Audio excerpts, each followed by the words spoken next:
જય હિન્દ જય ભારત। સ્વાગત છે તમારું ગુજરાત સરકારી હબ ચેનલ પર। આરટીઈ એડમિશનના જે એપ્લિકેશન ફોર્મ છે તે ભરાવાના શરૂ થઈ ચૂક્યા છે। આ ફોર્મ ભરતી વખતે તમારે કઈ ભૂલ ન કરવી અને તમને જે પણ સવાલો થાય છે તેના દરેક જવાબો અહીંયા આજના આપણા આ વિડીયોમાં મળી રહેશે। તો ચાલો વિડીયોની શરૂઆત કરીએ।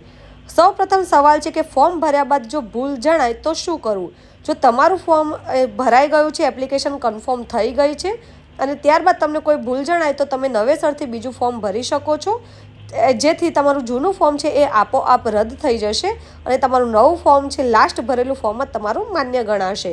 ત્યારબાદ બીજો સવાલ છે કે આરટીઈ હેઠળ પ્રવેશ મેળવ્યા બાદ શું તે રદ થઈ શકે છે? તો હા, જો તમે કોઈ પણ શાળામાં તમારું એડમિશન થઈ જાય છે ત્યારબાદ તમારા જે આધાર પુરાવા છે તે ખરાઈ કરવામાં આવે અને તે ખોટા જણાય તો તમારું એડમિશન રદ થઈ શકે છે।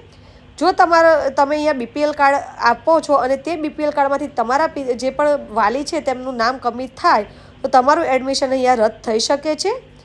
ત્યારબાદ જે કિસ્સામાં એકમાત્ર દીકરી સિંગલ ચાઇલ્ડ તરીકે અહીંયા અપ્લાય કરો છો તો દીકરીના જે સિંગલ ચાઇલ્ડમાં એડમિશન લો છો તેમને દીકરીના એડમિશન પહેલાં અથવા તો દીકરીના એડમિશન બાદ કોઈ બીજું સંતાન થાય તો તે આપોઆપ એપ્લિકેશન અહીંયા રદ થઈ જશે અને જ્યાં સુધી તમે અભ્યાસ કર્યો છે ફ્રીમાં ત્યાં સુધી જેટલી પણ સહાય મળી છે તે સહાય તમારે પરત કરવાની રહેશે।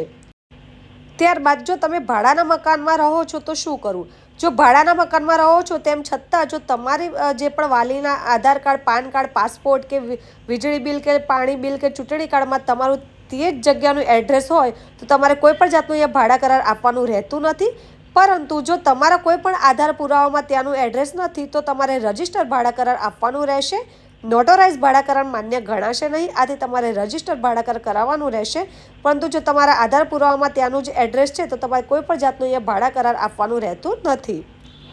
ત્યારબાદ રાજ્ય સરકાર હસ્તકની સરકારી આંગણવાડીમાં ભણતા બાળકને કયું પ્રમાણપત્ર આપવું જોઈએ।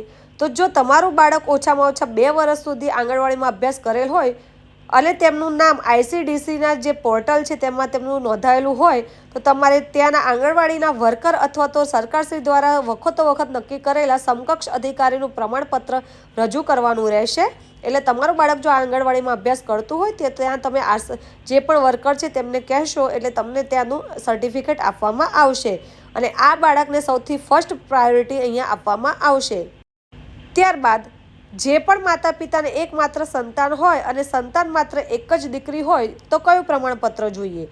તો ગ્રામ્ય વિસ્તાર માટે તલાટી કમ મંત્રીનું, નગરપાલિકા વિસ્તાર માટે ચીફ ઓફિસરનું અને મહાનગરપાલિકા વિસ્તાર માટે સક્ષમ અધિકારીનો એકમાત્ર દીકરી જ સંતાન એટલે કે સિંગલ ગર્લ ચાઇલ્ડનું અહીંયા તમારે જે પણ દાખલો છે તે આપવાનો રહેશે। ત્યારબાદ જો તમારો શાળામાં પ્રવેશ થઈ ગયો છે અને કોઈ તમને શાળામાં પ્રવેશ આપવાનું ના પાડે તો તમારે શું કરવું। તો જો તમે શાળામાં પ્રવેશ તમને આપવામાં આવ્યો છે અને તમે જે પણ આધાર પુરાવા લઈને શાળામાં જાઓ છો અને ત્યાંથી તમને એડમિશન આપવાની ના પાડે તો તમારે તાત્કાલિક જે તે જિલ્લાના જિલ્લા શિક્ષણ અધિકારી શ્રી અથવા જિલ્લા પ્રાથમિક અધિકારી અથવા તો મહાનગરપાલિકાના વિસ્તારની શાળા માટે જિલ્લા શિક્ષણ અધિકારીને મળવાનું અને અરજી તમારે જે પણ કચેરી છે ત્યાં જઈને તમારે રૂબરૂ આધાર અરજી આપવાની રહેશે। ત્યારબાદ આરટીઈ પ્રવેશના પ્રથમ રાઉન્ડમાં અંતે અથવા તો બીજા રાઉન્ડના પહેલાં શાળામાં પસંદગીમાં ફેરફાર કરી શકાશે। તો હા, તમે જે આરટીઈના પ્રથમ રાઉન્ડ બાદ અને બીજા રાઉન્ડ પહેલાં તમે તમારા જે પણ શાળાની પસંદગી છે તેમાં ફેરફાર કરી શકશો।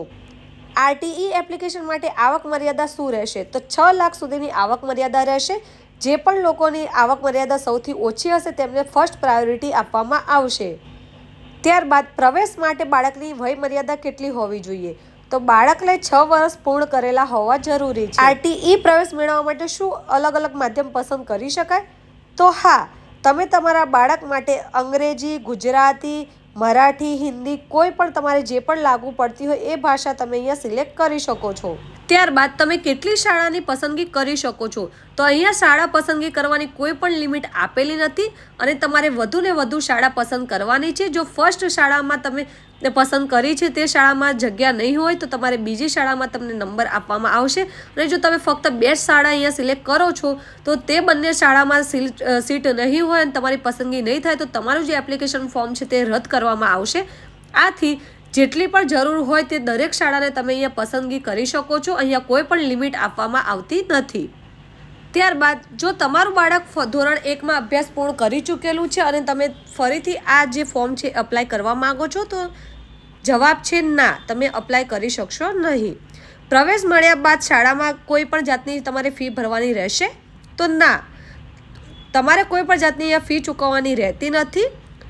અને આ ઉપરાંત RTE હેઠળ જે પણ બાળકને અહીંયા પ્રવેશ મેળવ્યો છે તે બાળકને ડ્રેસ, બૂટ, પુસ્તકો અને પરિવહન ખર્ચ, સ્કૂલ બેગ અને અભ્યાસને જે પણ લગતા ખર્ચ છે તેને ખરીદવા માટે ₹3000 સરકાર દ્વારા અહીંયા વર્ષ દીઠ સહાય ચૂકવવામાં આવે છે. ત્યારબાદ આવકનો દાખલો છે તેની જે સમય છે તે કેટલો હોવો જોઈએ? તો તમારો જે પણ આવકનો દાખલો છે તે 1/4/2023 બાદનો હોવો જરૂરી છે. તે પહેલાંનો જો તમારો આવકનો દાખલો હશે તો તે માન્ય ગણાશે નહીં.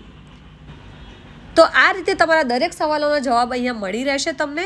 હજુ પણ તમને આના સિવાય કોઈ પણ બીજા સવાલો થતા હોય તો તમને જે પણ હેલ્પલાઇન નંબર આપેલા છે RTEના વેબસાઇટ ઉપર, તે હેલ્પલાઇન નંબર ઉપર તમે કોલ કરીને તમારા જે પણ સવાલ છે તેના જવાબ મેળવી શકશો. આવી જ વધુ માહિતી માટે અમારી ચેનલ ગુજરાત સરકારી હબને like, follow, share and subscribe કરવાનું ભૂલશો નહીં. સાથે જ માહિતી પસંદ આવી હોય, ઉપયોગી લાગી હોય તો વિડીયોને જરૂરથી લાઇક કરી લેજો. અને હજુ પણ એપ્લિકેશન કરવામાં તમને કોઈ પણ પ્રોબ્લેમ જણાય તો જરૂરથી અમને કમેન્ટ બોક્સમાં કમેન્ટ કરજો. અમારા વોટ્સઅપ ગ્રુપમાં જોડાવા માટે બાયોમાં લિંક આપી છે, ત્યાંથી ક્લિક કરીને તમે અમારા વોટ્સઅપ ગ્રુપમાં પણ જોડાઈ શકો છો.